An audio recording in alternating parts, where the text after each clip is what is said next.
दो मछलियों और एक मेढक की कहानी।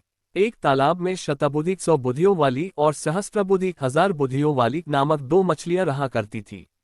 उसी तालाब में एक बुद्धि नामक मेढक भी रहता था। एक ही तालाब में रहने के कारण तीनों में लूप अच्छी मित्रता थी। दोनों मछलियों शतबुद्धि और सहस्त्रबुद्धि को अपनी बुद्धि पर बड़ा अभिमान था और वे अपनी बुद्धि का गुणगान करने से कभी चूकती नहीं थी। एक बुद्धि सदा चुपचाप उनकी बातें सुनता रहता। उसे पता था कि शतबुद्धि और सहस्त्रबुद्धि के सामने उसकी बुद्धि कुछ नहीं है। एक शाम वे तीनों तालाब किनारे वार्तालाप कर रहे थे।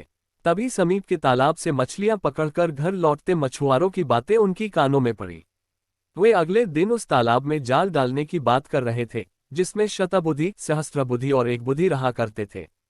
ये बात ज्ञात होते ही तीनों ने उस तालाब रहने वाली मछलियों और जीव जंतुओं की सभा बुलाए और मछुआरों की बातें उन्हें बताए।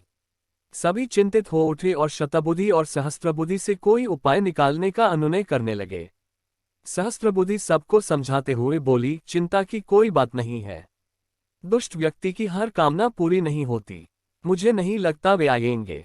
यदि आ भी गए तो किसी न किसी उपाय से मैं सबके प्राणों की रक्षा कर लूंगी। शतबुद्धि ने भी सहस्त्रबुद्धि की बात का समर्थन करते हुए कहा, डरना कायरों और बुद्धिहीनों का काम है। मछुआरों के कथन मात्र से हम अपना वर्षों का गृहस्थान छोड़कर प्रस्थान नहीं कर सकते। मेरी बुद्धि आखिर कब काम आएगी। कल यदि मछुआरे आएंगे तो उनका सामना युक्तिपूर्ण रीति से कर लेंगे। इसलिए डर और चिंता का त्याग कर दें।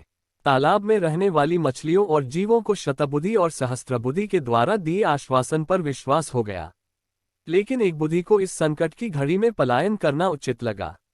अंतिम बार वह सबको आगाह करते हुए बोला, मेरी एक बुद्धि कहती है कि प्राणों की रक्षा करनी है तो ये स्थान छोड़कर अन्यत्र जाना सही है। मैं तो जा रहा हूँ। आप लोगों को चलना है तो मेरे साथ चलें। इतना कहकर वह वहां से दूसरे तालाब में चला गया। किसी ने उस पर विश्वास नहीं किया और शतबुद्धि और सहस्त्रबुद्धि की बात मानकर उसी तालाब में रहे। अलगे दिन मछुआरे आए और तालाब में जाल डाल दिया। तालाब की सभी मछलियां उसमें फंस गई।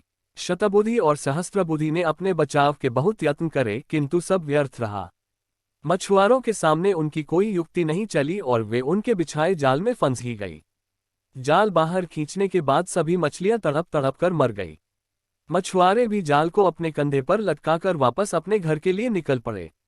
शतबुद्धि और सहस्त्रबुद्धि बड़ी मछलियां थीं, इसलिए मछुआरों ने उन्हें जाल से निकालकर अपने कंधे पर लटका लिया था। जब एक बुद्धि ने दूसरे तालाब से उनकी ये दुर्दशा देखी तो सोचने लगा, अच्छा हुआ कि मैं एक बुद्धि हूं और मैंने अपनी उस एक बुद्धि का उपयोग कर अपने प्राणों की रक्षा कर ली। शतबुद्धि या सहस्त्रबुद्धि होने की अपेक्षा एक बुद्धि होना ही अधिक व्यावहारिक है। सीख 1, बुद्धि का अहंकार नहीं करना चाहिए। 2, एक व्यावहारिक बुद्धि 100 अव्यावहारिक बुद्धियों से कहीं बेहतर है।